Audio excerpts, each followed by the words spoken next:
هل تعلمين عزيزتي بأن السيطرة على الرجل بالكامل ليست مجرد نظرة أو لمسة أو حب، بل أكثر من ذلك وأعمق.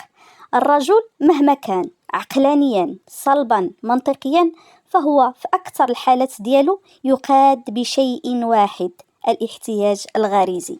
ولكن معظم النساء والسيدات لا يعرفن أن هذا الإشباع ليس إشباع الجسد فقط، بل ترويض واستغلال للسيطرة عليه بالكامل.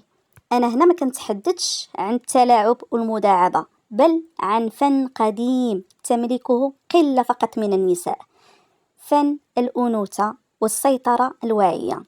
كيفاش تولدي بداخل ديالو رغبة لا تنطفي، كيفاش تخليه يشتاق ليك لمجرد نظراتك القاتلة، كيفاش تخلي أي لحظة يعيشها معك تخليه ما يقدرش ينساها، بل يشتاق لتكرارها معك بكل رغبة.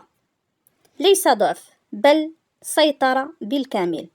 وإلا امتلكتي هاد المفاتيح امتلكتي فن الأنوثة والسيطرة، وهذا بمجرد فهمك كيف يعمل دماغ الرجل.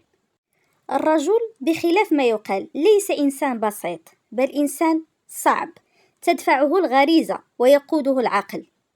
وإلا فهمتي هذه المعادلة صافي امتلكتي مفاتيح القلب ديالو. الرجل من طبعه بصري، كيتأثر بما يرى قبل ما يفكر، بما يشعر: نظرة، طريقة، حركة، نبرة صوت، مفاتيح كتفتح له أبواب الرغبة. ولكن واش الجاذبية الجسدية وحدها كتسيطر على الرغبة ديال الرجل؟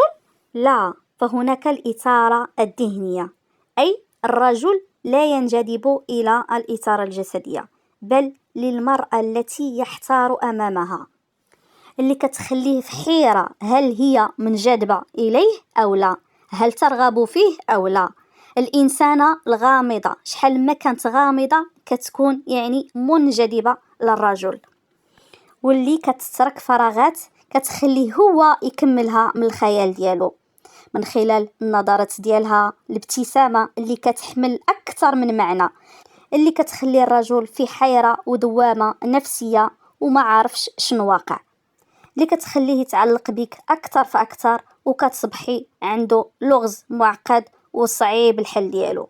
وهذا بلا ما تلمسيه وتبيني له النوايا ديالك العاطفية بوضوح. وبهكذا كتحولي من مرأة عادية في عينيه إلى لغز كيعجز عن النسيان ديالو. وأنت المرأة القوية والغير سهلة المنال، فالمرأة المسيطرة هي التي تمنح كيف تشاء، المرأة الموجودة الغائبة، المرأة القوية الضعيفة، المرأة الجريئة المحتشمة، أي لا تعطي كل شيء ولا تغلق الباب تماما.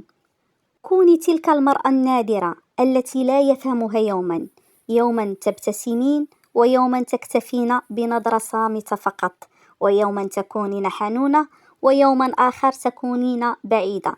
هذا ليس تناقض، بل إدمان نفسي.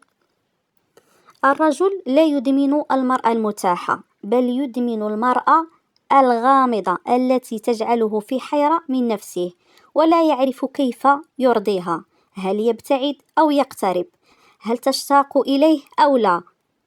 وهذا هو الذكاء الأنثوي، هو أنك تشعريه أنه مرغوب فيه، ولكن أنتي اللي كتختاري الوقت والمكان المناسب.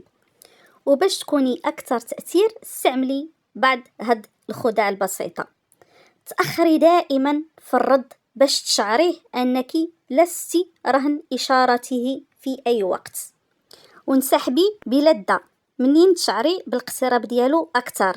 خليه يشعر بأنه وصل ليك ولكن باقي ما وصل. لمحي بجمل إيحائية في غموض، ومن بعد غيري الموضوع، وبهكذا غادي تخلي العقل ديالو ديما مشغول بيك، ديما هو اللي كيكمل شنو غادي يوقع. وهذه هي قمة التأثير، أنك تسيطري على التفكير ديالو بلا ما يحس، لأن الإيحاء أقوى من الفعل. وتعرفي كيفاش تثيريه وتربكيه عن بعد وبدون كلمة. كل أنثى ذكية كتعرف أن الصمت أكثر إثارة من الكلام، وأن الحركة الصغيرة الموزونة بدقة كتشعل في الرجل الرغبة حتى ولو أنك ما لمستيهش. الرجل لا ينجذب فقط للجسد، بل ما يلهمه الجسد، وبهكذا كتكوني أتقنتي فن الإيحاء. وهذا هو السلاح النفسي اللي كيدمر الرجل من الداخل.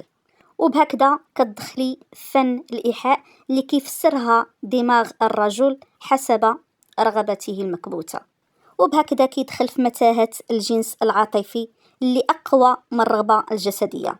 تذكري دائما أن المرأة التي تلمس تنسى، ولكن المرأة التي تترك أثر تلحق. كوني تلك الإنسانة الصعبة المنال، ودعيه يفكر دائما كيف يصل إليك وكيف يرضيك من كل النواحي.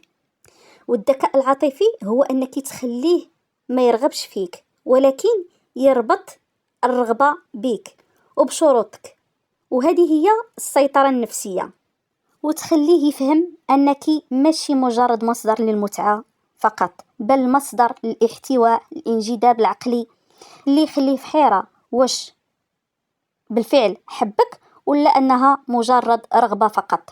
الرجل لا يخضع للمرأة التي تغريه فقط، بل المرأة التي تشعره بالاقتراب منها امتياز صعب وصعب المنال.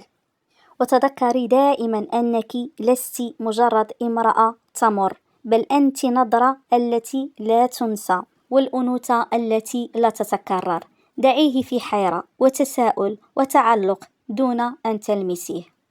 كانت معكم لينا، كنتمنى لكم كل الحب والسعادة في علاقتكم الزوجية والعاطفية، والسلام عليكم.